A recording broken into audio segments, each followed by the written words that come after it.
Domingo Santana, ooh, I wanna have ya. Tanaka's Fakakta, Jag like Michael Waka, Polanco and Franco. Where'd you go to execute to first place? Check Madden Valdeta and swing and strike rates. Raisins on shriveled grapes. Here's Adam's happy place.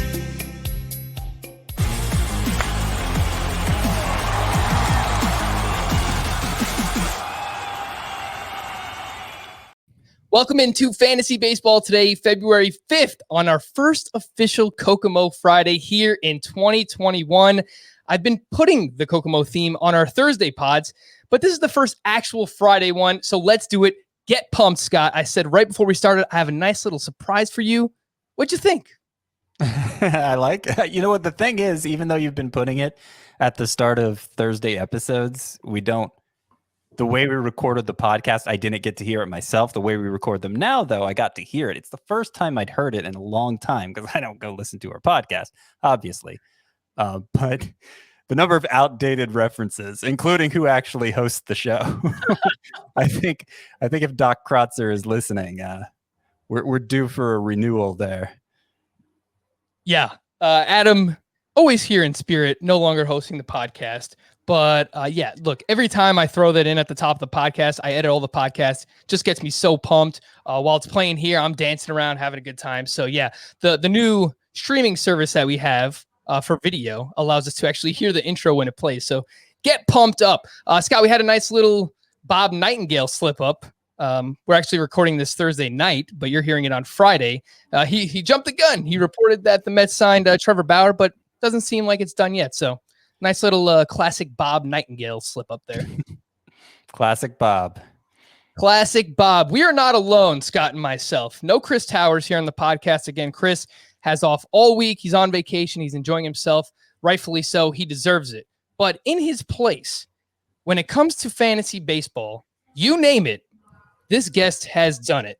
He is a great high-stakes player, 35-time winner over at the NFBC, also a Tout Wars champ. Him and Scott White, Tout Wars champs. I guess I have to join the club. I got some work to do. You can find his work over at Elite Fantasy and Fantasy Guru. Make sure to give him a follow on Twitter at Roto Gut. It's Vlad Sedler. What's going on, Vlad? Frank, Scott, thank you so much for having me, guys. It's an absolute pleasure. Just getting ready, just counting things down and doing all my draft prep and ready for opening day. Can't come soon enough. Yeah, that's right. Hopefully we don't get a delay. We were talking before we started recording. Hopefully things are in the clear. It seems like it's probably too late in the process now for them to actually delay the start of the baseball season.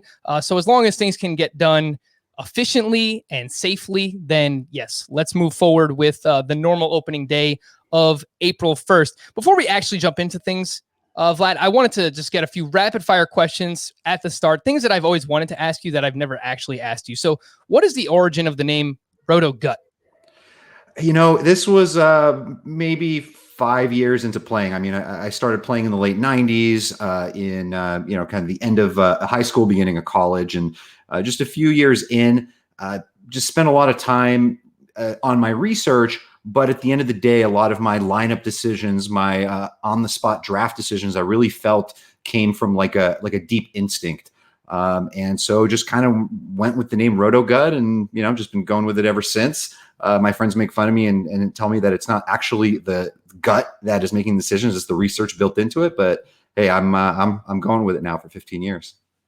As someone who is named Roto Frank on Twitter, not very creative, I can appreciate the Roto in front of your name. So Roto Gut, I'm all for it. Maybe we can start a petition to get Scott to become Roto Scott if it's not taken. I actually have no idea, but we'll lobby for it. We'll see what we can do. Which Tout Wars League did you take down?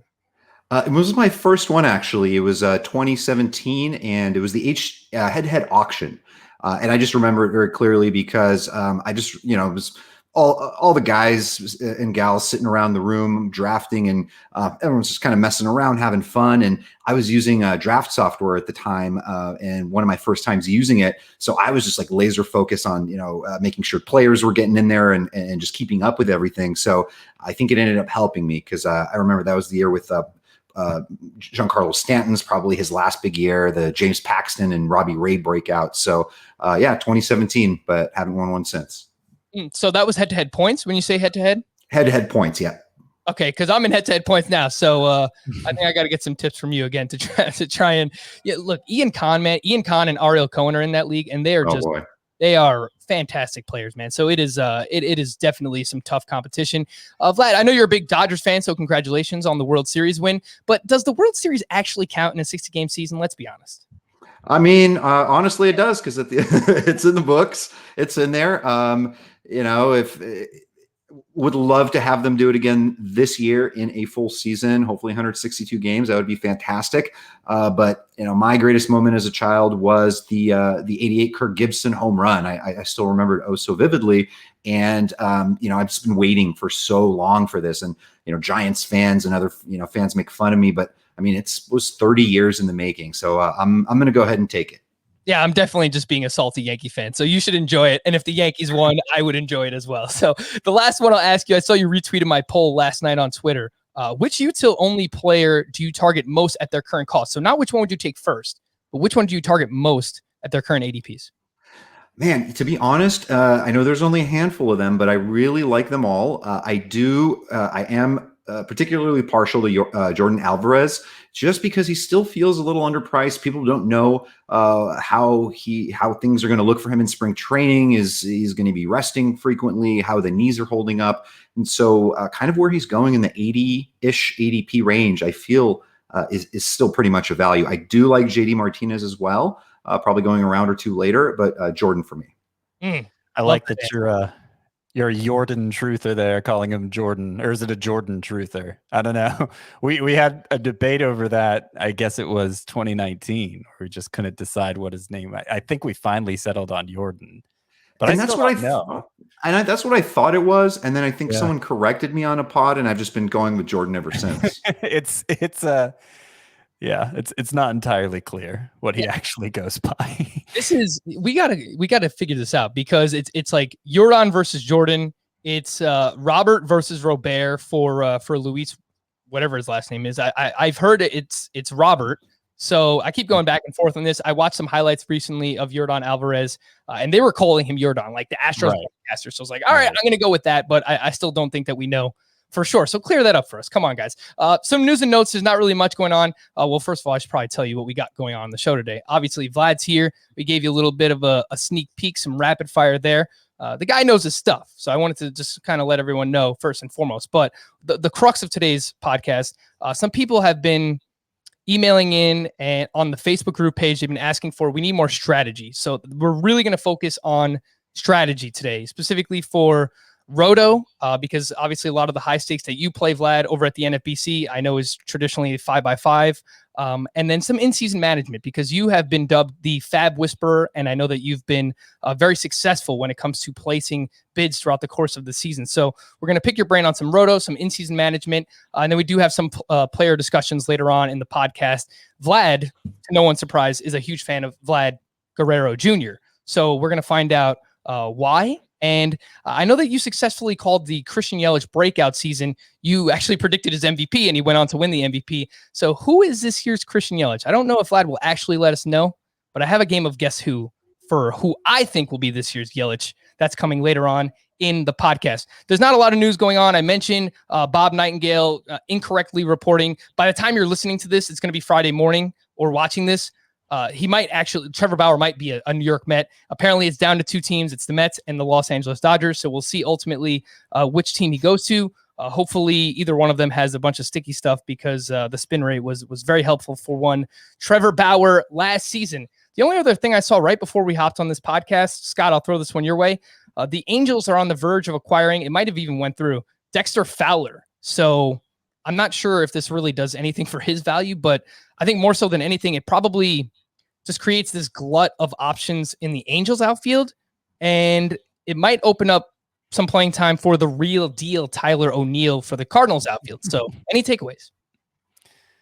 Yeah, I mean, that was my initial reaction is, okay, maybe they're finally going to give Tyler O'Neill an honest chance. They've kind of been flirting with that idea for several years now, and faking out everybody who plays fantasy baseball, wanting that big power threat in the lineup. I don't know. Like, I can't get excited about Tyler O'Neill anymore. I don't know if that makes him the ultimate post-type sleeper. Like, I can still muster it for somebody like Brendan Rodgers, but Tyler O'Neill, especially since he was, I think he hit like 176 or something last year, just not much of anything. And I don't think it's entirely like that. They could still go out and get somebody else. Like, they've decided they're done with Dexter Fowler, but that doesn't necessarily mean they're moving forward with Tyler O'Neill. So I'm not actually like Tyler O'Neill isn't soaring up my rankings or anything, but that was my initial reaction to that. I don't know that the impact on the Angels lineup will be that significant, really, because they already had kind of an opening there, right? Yeah. I think there's already room for Dexter Fowler. You assume Jared Walsh is at first base. Fowler and right, Upton and left, Trout and center. I don't think there's anybody I'm missing there, unless you were all over like Taylor Ward or something. No, I mean, Scott, the legend, Albert Pujols, man. Right before this trade went down, he was penciled in still as, I believe, the starting first baseman with Jared Walsh in the outfield, but that probably was who's penciling him in? Is that it? I'm can Jared Walsh play the outfield? I'm a roster resource truther, Scott, so that's usually my go. I think people rely a little too much on roster resources, wild guessing at this stage of the year when the offseason is less than complete. It is a fair point. Like, I mean, whoever runs this, forgot the gentleman's name. I should give him the proper credit, but he's just making educated guesses like we are right now. So yeah, that's worth mentioning. Vlad, anything to see here? Dexter Fowler to the Angels. I did notice him on the roster research page, so I guess that it is official now. Yeah, I mean, and they've got Pujols on the bench happening, and it just kind of feels like a perfect fit for the Angels. Just kind of one of those older guys. I mean, he's turning 35 this year. I don't think he has a lot left in the tank, but as Scott mentioned, I'm most excited for finally, hopefully, some Tyler O'Neill action. Just been waiting for it. Maybe this is the year. Maybe this Jason is Martinez, by the way, is the roster resource guy. Jason Martinez. Yes. Jason Martinez. Yes. God bless his soul for everything that he does with roster resource, constantly updating things. I mean, this trade just went down. It's already on roster resource. So shout out to him. Let's get into some of the strategy discussion. And of course, we'll start off with Roto here for 2021. And, things are ever changing in the fantasy baseball landscape. But Vlad, I just wanted to start with this. Any general rules or strategies that you've followed in Roto over the years? Because some people have set things that they do, right? We've heard about pocket aces for some people, targeting catchers early, making sure you get one or two elite relief pitchers early on, targeting certain categories early. So obviously you have had a lot of success in this space, mentioned with the high stakes, what you do over at the NFBC. So, some of your strategies, some things that you find yourself consistently doing in the Roto format. So I try not to lock myself up too much in specific types of strategies, or really it's a mix of sort of going for my targets, having contingency plans at each sort of positional tier and for categories, and also partially scooping up a good fallen value. A player that I like is fallen around or two in average draft position. That might be somebody that I might scoop up. And I really try to make sure that I have a strong pitching staff. I've got a couple of closers. I don't necessarily want to spend a lot of my free agent bidding dollars over the course of the season on super expensive closers or streaming very dangerous, volatile starting pitchers who are going to end up hurting the ratios. And so I really like the balanced approach, and I try not to punt any specific positions. Also, like catcher, for example. I'm okay with that usually. You'll probably never catch me. Just, I don't know if it's out of principle or just out of the way things work out for me, is I'll never really go for the early catcher. I'm not a big believer in positional scarcity. And there are always some guys that I'm able to target that after I do my own projections, I kind of recognize this guy is basically a market inefficiency. Somebody that might, to me, pops in the top 150 overall that's going 300. So there's an opportunity to take someone like that. And with catchers, for example, I remember Yasmani Grandal in his breakout year popped out to me as a top 10 catcher when he was going 20th. I think it was 4 or 5 years ago. And same thing with Wilson Ramos. So the one not fun part of that is nobody wants to stream, the Chris Ionetas of the world. I'm sure he's not even playing anymore, but you know what I mean? So with the catchers, I'm fine with just kind of waiting on them and just looking for my targets along the way and really not trying to force anything too much.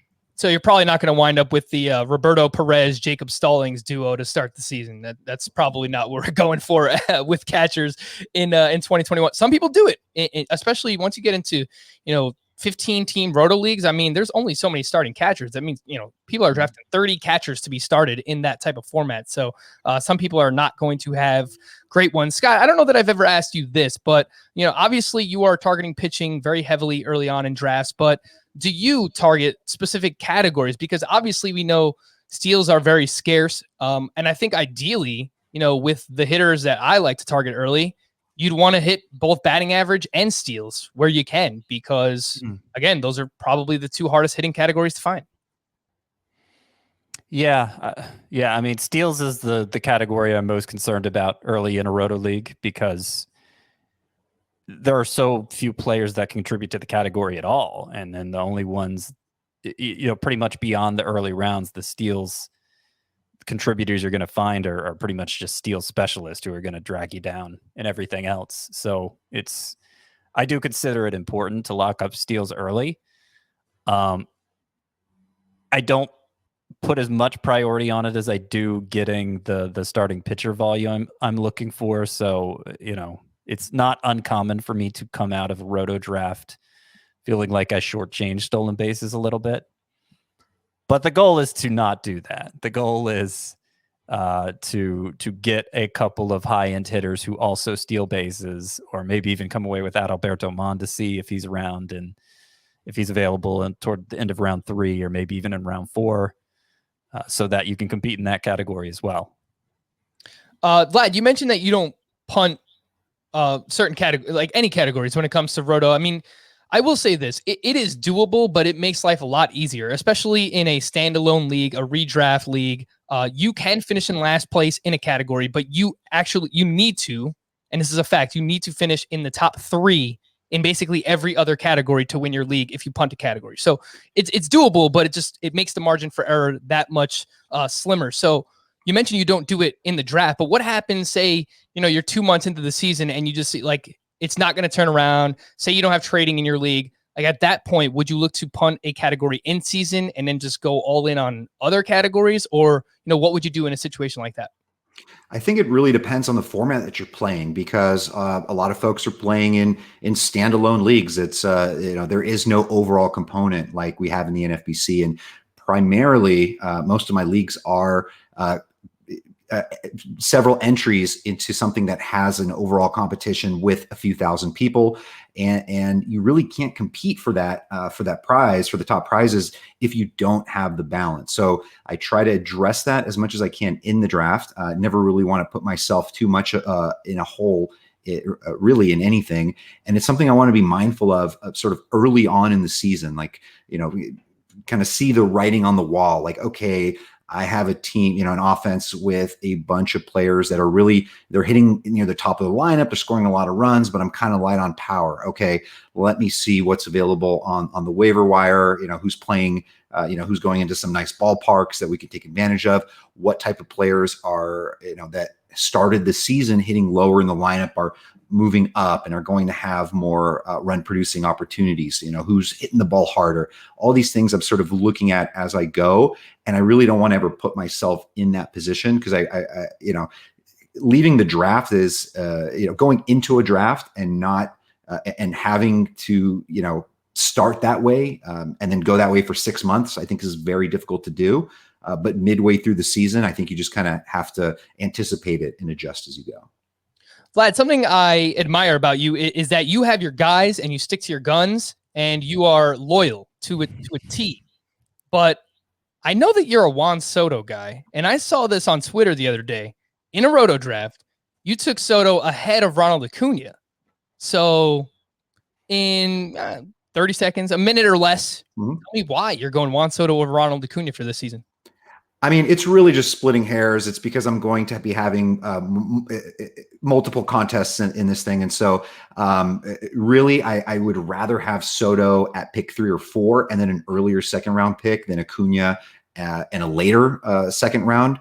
I think both are phenomenal talents. I just think Soto has much higher upside with batting average. And I do think that balances out a little bit with the extra steals that you'll get from Acuna. So, I mean, these two are going to be tremendous talents for several years, fantastic fantasy assets. So I really don't think people can go either way. You're just hoping that whoever you pick plays the full gamut of games and just doesn't miss any time.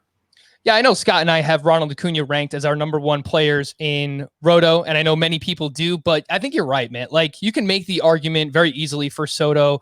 He can hit 300 plus. I mean, he can honestly compete for a batting title as early as this season. So that wouldn't really surprise anyone. You're really just trading off that advantage in batting average for an advantage in steals. So you have to pick and choose which one do you want. If you prefer batting average, then Juan Soto's probably for you. If you prefer the steals, then Ronald Acuna is probably your guy. Let's move on to pitching here and pitching strategy specifically in 2021, which is just, this is the question that everyone has is how are you attacking pitching? Are you fading it? Are you moving away from the volatility of pitching, or are you leaning into it a little bit more and trying to grab pitchers even more frequently early in your drafts because almost as like insurance policies to hedge your bet? So Scott, why don't you remind the people, obviously you are the advocate. This is how you took home Tout Wars last year. You started your draft with Garrett Cole and Shane Bieber. You were talking about a lot last year, and obviously you've carried that over to this year. So remind everyone why you are going as hard after pitching as you are. Well, it's just kind of the way that the game has evolved in terms of power being so prevalent, and in a way that's not, it's not like there's a handful of guys hitting 60 home runs like we saw in the late 90s, early 2000s, and then you still had the guys hitting single-digit home runs. Kind of the expectation for everybody, roughly, is somewhere between 20 and 35 home runs. So it's just power is spread so evenly that I think there's less differentiation in the hitter class in general. And meanwhile, you got specialization taking over at starting pitcher, more careful management of pitching innings than ever. And it's created this disparity in the pitching ranks where the really dominant pitchers who are also really experienced and maybe even grandfathered in from a previous era, they are so far ahead, both in terms of ability and how much length do they give you. And then you got on the other end of the spectrum, either guys who go 4, maybe 5 innings sometimes, or just aren't very good because of all the prevalence of home runs. They're not good enough at missing bats in an environment that's so dangerous for pitchers. So there's not really a middle class at pitching anymore. The few high end guys are really the only difference makers at the position, and it's the biggest advantage I think you can get in fantasy, to the point that I don't think you can compete unless you have several of those guys. If you end up with none of them, it's over. It doesn't matter how good your hitting is. But I think if I had to condense it just to one point, it would be that you get a bigger advantage from. Okay, I'm not condensing it very well, but basically, you can find hitting late or even in season better than you can pitching. Yeah, I think that is very well said. I mean, the final point right there. It's easier, maybe not in like a 15-team league to find waiver wire hitters, but in your 12-team, your points leagues, your 12-team Roto leagues, I do think it is easier to find pitching and stream hitting, find hitting and stream hitting than it is to do that with pitching in season. So Vlad, to you, many questions regarding the volatility of pitching year over year, but especially in 2021, because now we've always had these injury risks and these concerns in general. But now we have to worry about workload too, because we're coming off a year where like Lance Lynn just led baseball with 84 innings pitched. So, trying to figure out, is anyone going to go 200 innings? How many people are going to get close to that threshold? Like, are we going to see how many people are going to give us 180? Given all these question marks, are you leaning into that more, or are you kind of shying away from it? Well, in high stakes, you absolutely have to be. I mean, what ends up happening is the aces, maybe the secondary aces, the Scherzers, Kershaws, Flaherty's, Zach Galens of the world, who are going, Woodruff, guys going in the 25 to 35 overall range. By the time we're getting to that final week before the season starts, where we're all jumping into the main event drafts and leagues, those guys are getting bumped up even more. So these aces are becoming a really scarce commodity. Nobody wants to have to go after the Michael Wakas of the world mid-season, because he's got a 2-start week and you need some strikeouts and you end up getting 12 earned runs hung on you. So it's a really difficult place to be in. And so I'm very much with Scott in the thinking that, you don't necessarily have to go over the top, but you need to have that established base for your ratios, for example, so that you can absorb some hits, so that you are getting some strikeouts, and adding some wins as well. And we look back to Blake Snell's Cy Young year. I mean, he was an 18th round pick that year. It was 3 years ago. I mean, you look at the best teams in these high stakes, these overall competitions. They not only had Snell, but they also had a nice solid base as well. They had a Verlander or a Scherzer or somebody else. So they had a nice solid base of those pitching stats. And then really anyone else who they got who helped them later was really just, icing on the cake, so to speak. So pitching, I think, is very important. In a standalone league, you can maybe get away with it. There are a lot of guys in those mid-range, that you can be comfortable with.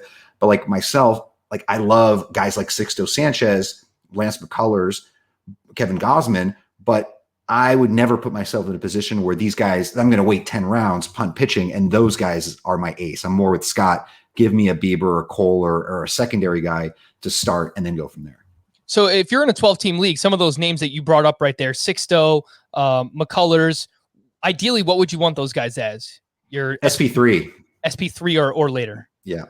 Okay, cool. Yeah, and I think what's so unique about this season, and I've preached this a lot, and why I am willing to take pitching early and go as far as pocket aces and take starting pitchers in the first 2 rounds, even in a 12-team league, is because I think because of the season we're coming off of, you are getting proven hitters at a discount entering this season for reasons that I can't really explain. I mean, people that have proven track records, guys like Anthony Rendon is a 3rd-round pick. Nolan Arenado, I know he just got traded, but he's a 4th-round pick. If you don't like him, you can get Rafael Devers in the 4th round. But Javier Baez, Carlos Correa, Gleyber Torres, Giancarlo Stanton, you're getting like the 9th, 10th round. All those util-only bats. It just seems like there's so many bats being pushed down the board, and maybe that's a result of people taking pitching early. But for whatever reason, I love hammering hitters in like that round 3 through 10 range, which means, if I have those pitchers early on, it gives me the luxury to do that. So that's something that I've just noticed with myself in my drafting early on here. Vlad, your thoughts on this? I know Nick Pollock from Pitcher List has termed this Dodgeritis. Maybe he wasn't the one who termed it. Maybe it was someone else. I don't know. But I've heard him use the term more than anyone else. And do you have any concern? Speaking of pitchers early, Scott and I are kind of worried about Walker Buehler, and it has nothing to do with the talent, because I think we can all agree, like, when he's on, he's probably a top 5 talent in baseball. But I just kind of worry about the way the Dodgers use him, blisters from last year, innings concerns for Buehler, and the same thing for Kershaw. He's getting up there. He has the back injuries. So regarding those two specifically, would you be willing to take them inside the top 30 picks? So I recently did a draft where Buehler was my 2nd-round pick. And for whatever reason, I kind of had this weird feeling afterwards. I regretted it just a little bit. And that's partially because, Nick did mention this in his article, and it was something I was thinking about too, about how this rotation is going to be utilized. And I can definitely see a 6-man scenario happening, whether they add a Bauer or not. I mean, they have 6 legit arms, and if they're healthy, can really be spread out. And so in a year like this, coming off the short season and everything, I can really see them continuing to baby a guy like Julio Urias, who I absolutely love, really building up Tony Gonsolin, Dustin May, and all these guys. So I like all of these guys, and I think you'll get a lot of quality innings. But I am, especially with Buehler not being a top-notch strikeout guy like a Cole or a Bieber, I do have a little bit of concern. The one good thing here is that the Dodgers, I was just kind of looking at this because I know the Dodgers rotational starters are always a cheat code. Like remember 2 years ago, Hyunjin Ryu was like 200th overall pick and had like a 2.13 ERA. He just had an insane year when he was finally healthy. Since 2015, the Dodgers rotation starting pitching ERA is 3.36. The next closest team in the National League are the Cardinals at 3.75. Wow. The average in the National League is 4.20, basically. So, I mean, they're a cheat code. That is a great stat there. Outside of Buehler and Kershaw, who is your favorite Dodgers starting pitcher to target? Man, I want to say Urias, but he is starting to get fully priced. Everybody loves him. I think he built some good confidence there in the playoffs, and he's now 3 years removed from the shoulder surgery. So I like him, but I'd like to say Tony Gonsolin because I think he has really amazing, nasty stuff. I just, I don't know how that's going to work out with those back end guys, but the price right now is decent, somewhere around 200 overall. Yeah, and we had Ariel Cohen on earlier in the week, and his ATC projections are very high on Tony Gonsolin. So he talked about how ATC bakes in players who might not have a legitimate role yet, a cemented role, but because of their skills and their talent, he kind of like the ATC projections kind of project them a little bit better. So definitely a name to pay attention to there, Tony Gonsolin, someone that I'm interested in as well. Quickly promote a few things. I'm sure you know by now, but we have a great football props contest for the big game this Sunday that you can play for free at CBS Sports. But wait, there's more. You can actually come hang out with the football crew on Super Bowl Sunday. Join me. That's right. I'll be there. Me, Adam Azer, and others from FFT, Pick Six, and Sportsline on Sunday at 4:30 p.m. Eastern Time for a 2-hour pregame show on Twitch. We'll have the best DFS plays and a top 55 props countdown, handicapping everything from Travis Kelce's receptions to the length of the national anthem. Then we'll have a second half watch party from halftime until the final whistle, so you can sweat those bets live with us on air. It's truly going to be insane. Adam has this wings eating contest planned where he better have to do it because he already told me I have to buy wings. And I'm like, dude, I need to sign a waiver. I don't want to like choke on some chicken bones while I'm on the air. Like we're trying to, I don't know. It's going to get messy, but you should come join us. It's going to be fun. It's going to be wild this Sunday at twitch.com/CBS Sports HQ. Speaking of streaming, starting next week, better late than never. We might as well let you guys know that you will be able to watch Fantasy Baseball Today, this very podcast, live on YouTube and on Twitch every night when we record. So typically we record at 10:30 p.m. Eastern Time. So we figured why not go live, let people watch us, join in, see all the things that we mess up and we edit out afterwards. And you could do that. You could join the chat and you could ask us a bunch of questions. So it's going to be very fun. You can find us on YouTube, subscribe there, hit the little alarm bell so you'll get a notification every time we go live. Same thing with our CBS Sports HQ Twitch channel. And last but not least, thanks to everyone who has been dropping a 5-star Apple Podcast rating. But I noticed a 3-star review in there, and we are a podcast of the people. This gentleman or woman, Bump06 wrote, quote, "The podcast gives lots of good information, but unless you are an expert, you need to know every player's team. The podcast would be much more user-friendly if the host would mention their team when reviewing players." A fair criticism. Let's make a deal.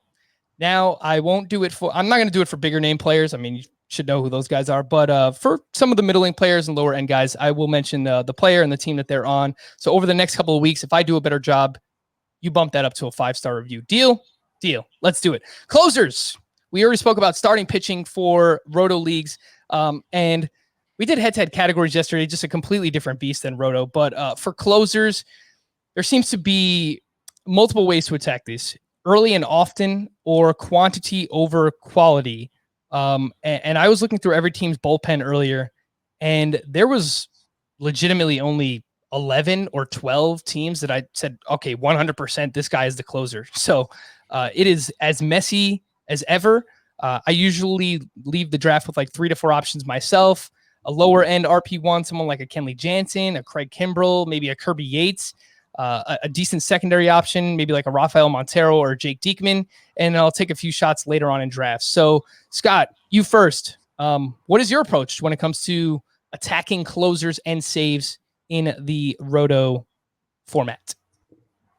Well, I'm kind of I kind of take the traditional approach of not really paying for saves. I want to come out of a draft with 3 guys who I think are more or less the closer for their team, but far from the highest end version of that.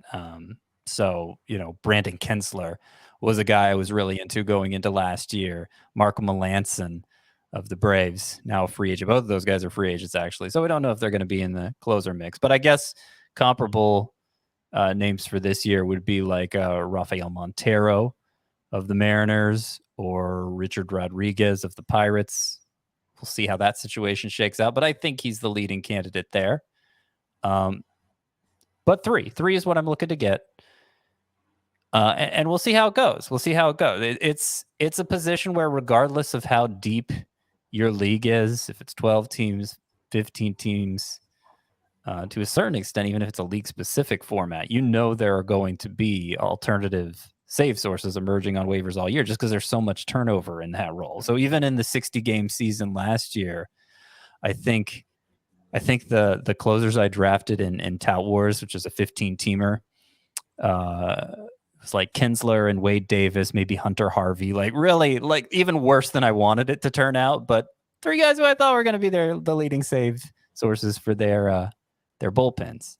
The only one that I really stuck with all year was Kinsler, but there was enough Stephon Crichtons, Wade Davis having a couple chances in the closer role, Trevor Rosenthal, enough of those guys to pick up over the course of the year that I think I ended up winning the saves category, even though Kinsler was the only save source I drafted. So it's a category that you don't need to invest much in to do well in. You just need to have a quick trigger finger and pay close attention to what's going on there. Yeah, I think Wade Davis got you 2 or 3 saves in the first week of the season. Same thing with Joe Jimenez. I think it was the first 4 games, the Tigers all won, and he had a save in each one of them. And I was like, yeah, man, Joe Jimenez, this is working out great. And then it didn't for Joe Jimenez. Vlad, your approach to closers, are you going a similar route as me and Scott, or do you like to invest in some of those elite names earlier? It really depends year to year. Obviously, the situation has changed a lot. I mean, there are a lot of teams that are employing committees and that are going to start employing them even more so than ever. Even, their 4th, 5th relievers are going to come in situationally and come in and grab saves. And so when you mentioned 10 or 11, I'm looking and I'm seeing even less than that, to be honest. Even with the Twins adding Column A, and that is going to be a mess all season with him and Taylor Rogers. And, the Cardinals, for example, that's probably a situation I want to stay away from altogether. They've got 4 or 5 guys that can close. Nick Anderson isn't even really a closer for Tampa Bay. That there's a committee there as well. And so looking at it, at the group of players there's really kind of a big 5, you could say, with Josh Hader, Hendricks, Aroldis Chapman, Iglesias on the Angels now, and Edwin Diaz, or so we hope. And really, it opens up a lot after that. The next guys on the ADP there, Ryan Presley, for example, I think he'll be fantastic, but there's no guarantees. What if they end up, adding a Rosenthal or somebody, who knows, Melanson even. And then James Karinchak, who's one of the most dynamite pitchers in the game, but he's got walk issues. What if he struggles early on after being named the closer, and Nick Whitgren comes in and takes saves? So it's really tough. I think it depends on what type of format you play. If you're playing in a draft and hold scenario, you need to load up on as many of those relievers or guys who you think could get saves or run into save opportunities as you can. And you need to spend more early on these closers. In most standard leagues where you can pick guys up and they're free agent bidding, you just really need to sort of stay ahead of the curve, because you don't want to be the person spending 20, 30, 40% of your budget for the guy who just got named the closer. You sort of want to stay a week ahead of that, try to grab prospective guys that might be coming up, who you think might walk into a role because the primary closer is struggling, and those types of situations. So it's a category. You got to be mindful of it, but I think there's a lot of different ways to approach it. So I'm right. I'm just kind of curious how you guys are breaking this down, because I see more than that, where I think there's a clear front runner for saves. Frank, you're putting it at about a dozen. Vlad, you put it more at like 5, but I just based on that answer, I'm interpreting it more as you think there are 5 guys that not only look like the front runners now, but you expect to hold the job all season. Is that more how you're categorizing that? I would say so. I mean, yeah, I mean, I would say a third, like Frank had said, like, a third of the league have like guys that seem like they're setting the roles, but I think we really don't know. I think it's going to be super volatile. And I think there's a tier of 5 guys that really stick out from the rest. Anything else? I didn't know if you were like wanted to go over the names that we were looking at, Scott. That could be its own podcast, right? Yeah, right. The Rays aren't going to have one set guy. I think we know that much. The Twins, it looks like it's mostly going to be 2 for the Twins, but they may never settle on one. The Giants, you can't count on them to settle on one. The Cardinals, it's 2 up in the air. The Tigers, who knows? The Orioles, who knows? And we don't know whether Joakim Soria or Stefan Crichton's going to get the first shot for the Diamondbacks, but I think it's going to be one. I don't know. There are some who lost closers in free agency, and those closers are still out there, and they haven't addressed the situation yet, like the Braves with Melanson and the Marlins with Kinsler. And my thinking right now is they're probably just going to bring those guys back, but that's obviously an assumption, and spring training games start in 3 weeks, so they need to get on that if they're going to do it. But the majority of teams, I can pick out one specific guy that I want to target in their bullpen. I would say the majority. No, I would agree with that. I think we all kind of have an idea of who the front runner can be, but just guys, someone that I know for certain is 100% the closer. I think it's like 10 or 11 names. So even like James Karinchak, like we think he's going to be the closer. We're kind of all penciling him in, but we don't know for sure. Like he hasn't been named the closer. So relief pitcher previews coming soon. We're actually starting our position previews next week, so we'll have a bunch of time to talk about that. In-season management, I did want to get to this as well with you, Vlad. You spoke a little bit about how you want to get ahead of the pack in terms of spending for relievers and closers in Fab and having to use your money on that. And a wise man, Matt Modica, who we've had on this podcast at CTM Baseball on Twitter, he has repeatedly said, you are going to pay for saves one way or another. You will pay for them either in the draft or you will pay for them with your Fab dollars. You're going to pay no matter what. You need to pay for saves. So regarding relievers, I mean, just an all encompassing, however you want to attack this, your approach to Fab. Our Mike Curlin on Twitter actually asked, in the years you've been playing, how has in-season management changed? Are people more aggressive? Are you better holding off or being quick to spend your Fab? So really just like how you become so good at it and kind of how things have changed over the years with Fab. On a total side note, you mentioned Matt Modica. Him and I have shared 4 NFBC teams together. The 3 12-teamers, we've all come in first place in those, and then the 15-teamer came in third. So him and I make a pretty solid partnership. He's a little stronger on the draft end, me on the Fab end, so it balances out. But I mean, with Fab, these days, I think folks are more aggressive early on. Really, for myself, I don't want to be in a position where I'm having to spend 40-50% of my budget on a single asset. I really want to sort of spread it out. I want to make sure that I save some money for the stretch run when rosters expand and when I need to chase specific categories. So I think for me, if I'm going to spend on a big target early on, I want to make sure that it's somebody that I see staying power with. Is it a hitter that is just like the flavor of the week because they moved up into the lineup because someone else was injured and that injured person's going to come off the IL soon? So those type of situations. But in general, for me with Fab, I like to be as prepared as possible. I like to kind of have a good idea of the schedule for all these teams and the pitchers that they're facing, what offenses pitchers are facing as well. And I want to make sure that I have some guys at the end of my roster that I'm comfortable burning and churning. So I think that's important. A lot of times people get stuck to certain players like, oh, I drafted this guy, he owes me. And you keep waiting and waiting. Or some rookie like, Michael Kopech a couple years ago, like waiting 5 months for him to come. And then he comes and then gets hurt. And you basically wasted a valuable bench spot all year. So I want to be able to burn and churn those guys, be able to utilize upcoming schedules for two-start pitchers, maybe hitters that are going to Coors or, facing some Baltimore pitching and things like that. And then, as we talked about before, trying not to overpay, maybe speculating on a closer a week ahead of time and things like that.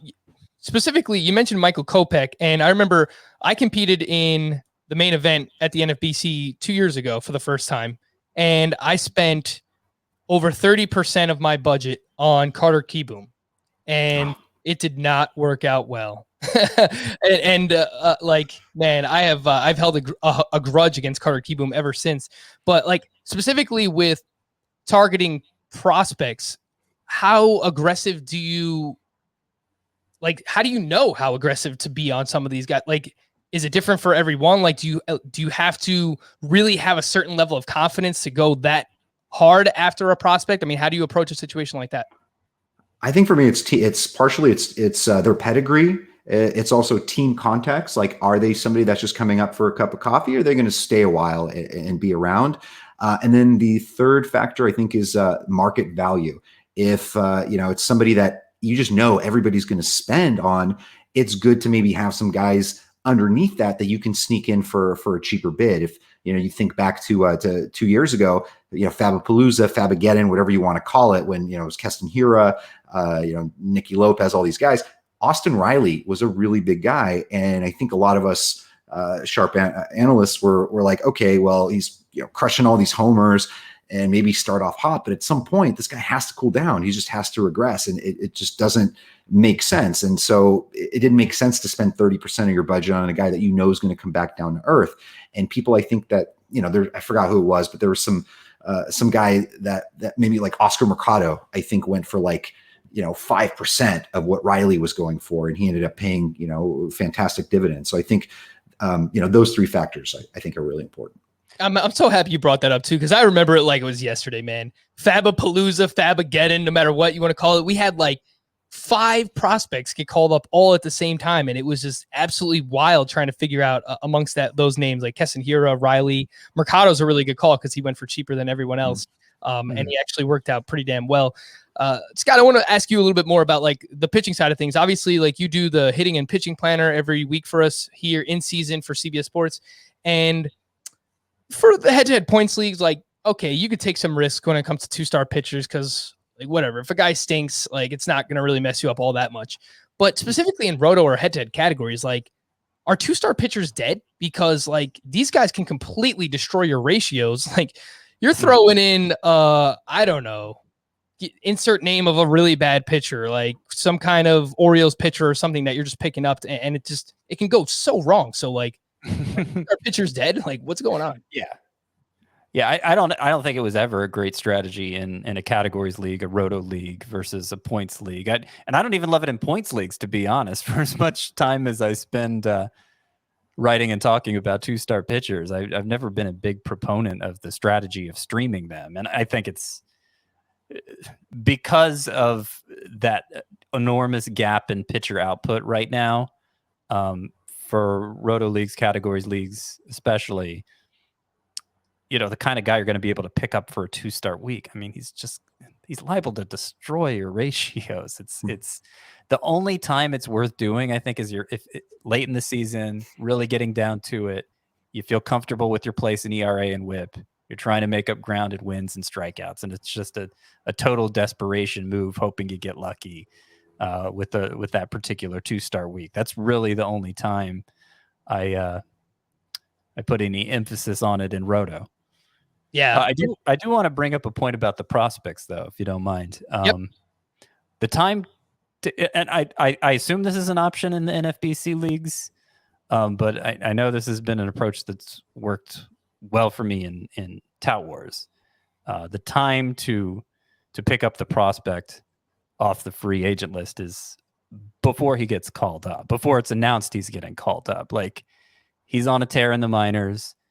You got somebody like me writing a prospects report where I'm got my finger on the pulse of who's doing what in the minors and how likely they are to get called up. And, I'm sure there are others around the industry who write similar things. And you go for that guy then when you can get him for $1. Like, I got Juan Soto that way 2 years ago. I've gotten Rhys Hoskins that way before. I think maybe even Jordan Alvarez.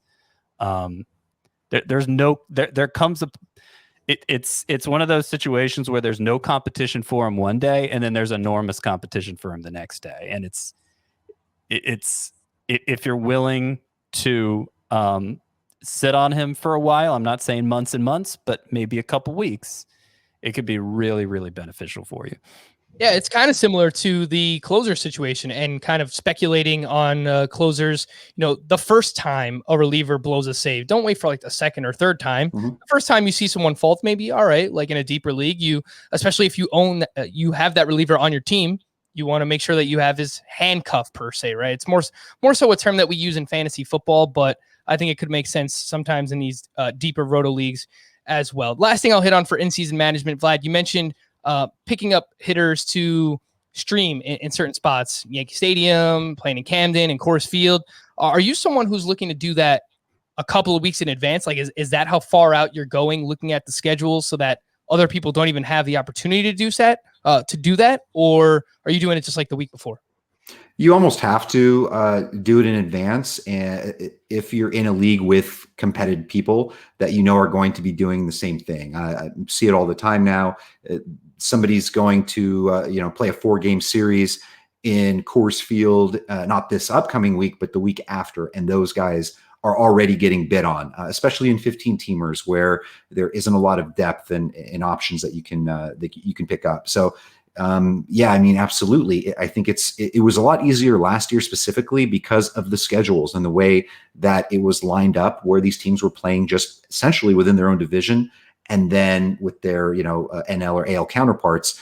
And that was really easy to do for me all season, just picking on AL East pitching. I mean, outside of the Rays, who have a pretty solid rotation, the rest of the, you could see the writing on the wall prior to the season, how bad the Red Sox roster or pitching staff was, and even the bullpen, and that was just a fantastic team to pick on. So Fenway, nice place to hit as is, and then you get those bad options in there, and that ended up becoming something to take advantage of. And so that's something we should look into for this year. Just looking at the landscape of what pitchers have changed teams, maybe some bullpens have gotten worse. Like, where can we take advantage of? Because everybody knows about Coors Field. Everyone knows to pick on the Orioles. Like, who is this next group of dead weight pitchers that we can target our hitters against? Yeah, the team that first came to mind was just the Cubs, because it seems like they're in sell mode right now, and they got rid of Darvish, and Kyle Hendricks is still really good, but outside of him, it's like they have some pitchers there that pitch to contact, Zach Davies. So especially with the wind blowing out in Wrigley, that's one that might make some sense there as well. But just the first one that came to mind. We'll wrap up here with some player discussion, Vlad, and teased it at the top. But Vlad Jr., you are a fan of him, and I kind of feel like I fall prisoner for this at times, because you like guys named Frank? Now I'm trying to think, like, is there anyone good in MLB named Frank? Catalinato, Frank Thomas guy, right? Yeah, the Big Hurt. I was a big fan of Frank Thomas when I was younger, just because we had the same name. So yeah, good times there. But no, that's not what I fall victim to, Scott. I fall victim to Vlad is so young, and it kind of seems like we're not writing him off, but we don't want to buy him at what we're saying is his perceived ceiling, right? So like, I don't want to draft him at his ceiling, which, right now, according to, we'll use Fantasy Pros ADP, Vladimir Guerrero is 56.8. So if you play in a 12-team league, he's going in the 5th round. If you play in a 15-teamer, he's going in the 4th round. Now, like, most people are making the mistake of saying you're drafting him at his ceiling, but Vlad, if he hits his ceiling, we could be looking at like a 300 plus, 30 plus home run, 100 plus RBI. So like, I think that's what people are still looking at when they're drafting him where they are. Mm-hmm. And I think it's something that it's a fault of my own as well. I mentioned on Twitter, I'm taking names of people that are bad mouthing Guerrero, and honestly, I take emotion out of the equation, and any anything personal, really. It's not like, I like the guy because he's got my name. It's like, no, I think he's a really good hitter. I feel like he's somebody that has always just everything has come naturally to him. His hitting, I watched him personally in at the Arizona Fall League. Like, he's just been really lazy. Like, just thinks of, growing up in a Hall of Fame family with, with his dad, one of the best hitters of all time. I don't think he's ever really tried. And on top of that, never really took care of himself either. Like, his mom has just been cooking him the best fried goodness and all this stuff. And he hasn't really put it all into his craft. And I've read some quotes over the offseason, in addition to the weight loss, which I think is helpful, about he wants to be like Acuna and Soto. He wants to be a true difference maker. And I think if he's got that fire within him, he can really get it done. And people are like, oh, the ground ball rate, and we're worried about, the people that don't like him, it's because they've already been burned on him, or, he's one of those super polarizing guys, and you either love him or hate him. There's really no in between. But the same thing with Christian Yelich a couple of years ago. That was the argument that I was getting. It's like, oh, all the ground balls. At some point, people with the skill levels, those natural talents, they make those adjustments. And then you add to it, look at the team that is being built around him. For example, I don't see Teoscar Hernandez hitting ahead of him in the lineup for too long. Teoscar's fantastic, great hitter, but also very sort of up and down, very volatile guy with batting average, for example. He's going to hit some slumps harder, I think, than Guerrero. So I'm a fan. I'm hoping people in my leagues, don't draft him. I think he might even steal a few bases. I understand I'm being super bullish on him, but I like him. And so if I'm able to get him in the 4th and 5th, I'm going to take it all day. I think it's a good point that you bring up, is looking at more so the human element and reading the quotes and things like that, because there are times, and again, I fall victim to this too, where, all right, we pull up the fan graphs, we pull up the stat cast. All right, let's look at what his skills said last year. Let's look at what his batted ball metrics were. But there are times where, like, we just don't look at the human side of things enough, and him putting in the work to cut down weight and pulling up these quotes and seeing what people are saying. So that is something that I would like to work into my analysis more. And hopefully we could do that here in 2021 for everybody as well. You mentioned Yelich, and there are some obviously similarities here. People worried about the ground ball rate for Vlad. They used to say the same thing about Yelich. And I know that usually, I don't know if you're doing it this year. I guess we'll find out right now. But you have an article series where you talk about, like, who is this year's Christian Yelich. So will you be doing that this year? And is there any chance that you can give us a little peek behind the curtain? So if I knew who he was right now, I probably still wouldn't say, but I usually write this article in early March. And just as what happened with Yelich, where I was always a fan of his, but then for whatever reason, it just hit me at some point in the preseason. And I just started kind of drafting the heck out of him at where he was going at the time.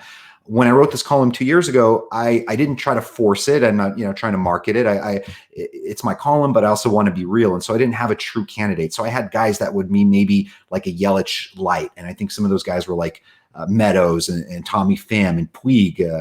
Those just didn't really pan out. Maybe Meadows did to a degree. Last year, I had Bo Bichette as that candidate, and I had Kyle Tucker as an honorable mention. And the preface of it is, or how you judge who this Nick Yelich is. It's somebody going, let's say, 4th to beyond that round, who could potentially earn first round value, like literally be a first rounder. And the way that comes is, obviously good all around production, but also includes a little bit of stolen bases. And so that's why this year I'm looking at the player pool. I'm looking, nothing's coming to me yet. I hopefully will not force it, but right now there isn't really that guy that sticks out to me like, wow, this guy's absolutely going to be a first round value. I got to take him in the 5th all day, All right. Well, I have a guess as to who I think can be this year's Christian Yelich. So I look back, Christian Yelich's NFBC ADP back in 2018 was 44.6. Now, I'm going to give you a few clues here. We're going to play a game of Guess Who. Some of these games have gone very well, Vlad. Some of them have gone very poorly. So it's completely up to you and Scott to see how this works out. So I'm going to give you clues. There's really no rules. I mean, just blurt out as many answers as you want. Like, when you think you have the answer, just say names. And if you get it right, you win. That's it. That's really the whole game. So, and each clue that I give you will subsequently make it easier, hopefully, for you to figure out who it is. Are you guys ready? Let's do it. Yes. Number 1. I am a former first-round pick from 2013. Kyle Lewis. Incorrect. Oh, we have to guess after each of your You questions. you can guess whenever you want, Vlad. Was he the first overall pick, Carlos Correa? He was not. I don't know what pick he was, but he was a first round pick. It's not Carlos Correa. Next clue. I have a season with 40 plus steals in the minors. Mm-hmm. Okay. All right. We'll move on. Let's No move on. worries. Like Yelich, I have a career ground ball rate over 50%. 40 steal minors, 2013 first round.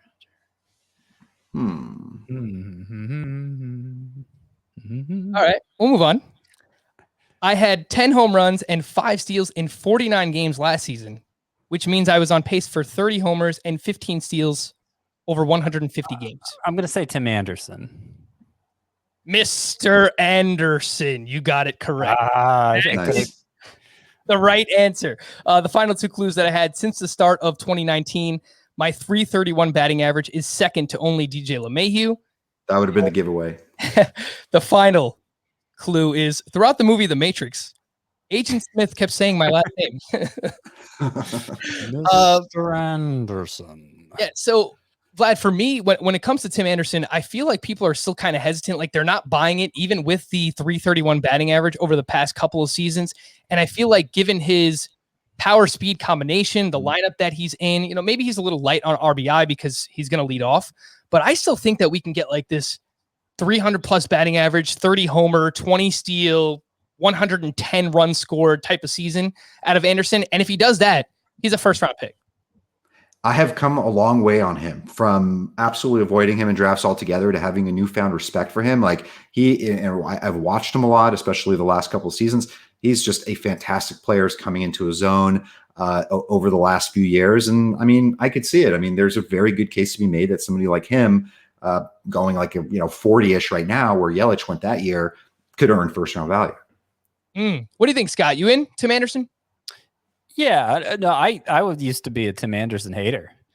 And I was really skeptical of him going into last year. I mean, the BABIP, so much of his production depends on a bloated BABIP, but he was able to sustain it from one year to the next. So now I have, I still think people expect him to steal more bases than he does. And I don't know if it'll change with Tony La Russa managing. I think he's fast enough to steal more bases. But where does he go on average? Like the 5th round? I'm fine with that. Yes, for Tim Anderson, the ADP is at, there's a lot of people named Anderson apparently when I control F.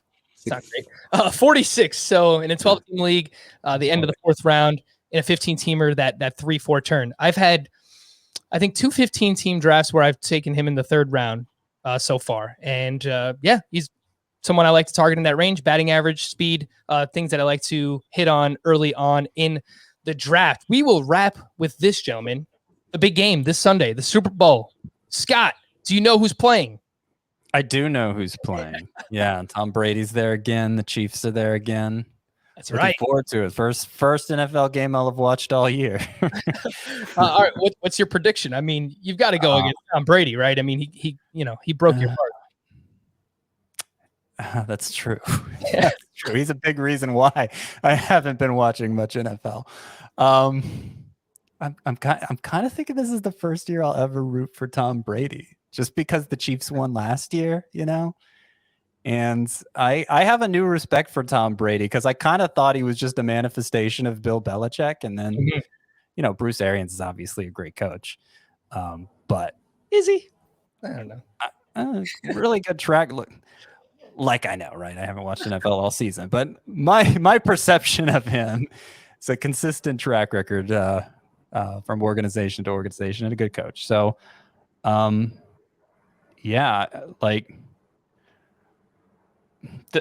don't know. Tom Brady wins the Super Bowl. I think he clearly solidifies himself as the best quarterback ever, right?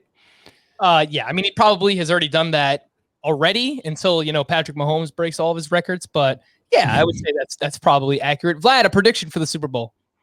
I mean, I would not be surprised if either team won. I think it's going to be an exceptionally close game. I think it's going to go down to the wire. But I think at the end, if I was a betting man, and sometimes I am, I would go with the Kansas City Chiefs in this one.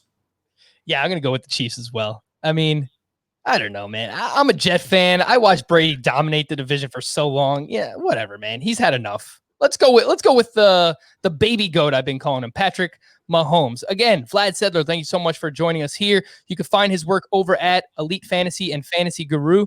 Why did I say it like that? Guru. Guru? That's a very Nando pronunciation. Why did I do that? Make sure to follow him on Twitter at RotoGut. Vlad, thanks so much. Anything else that you'd like to promote while you're here? No, that's really about it. Also, our partner, I'm sorry, one of our other websites, elitesportsbetting.com. We have a new newsletter that's out, the Daily Dime newsletter. You can follow them at the Daily Dime HQ. Got some really cool and entertaining content and giving out free picks every day as well. So thank you guys very much for having me. It's a lot of fun, and hopefully have me back sometime. Yeah, for sure. He is Vlad, and he is Scott. I am Frank. Thank you all for listening and watching Fantasy Baseball today. We'll be back again on Monday. Bye-bye.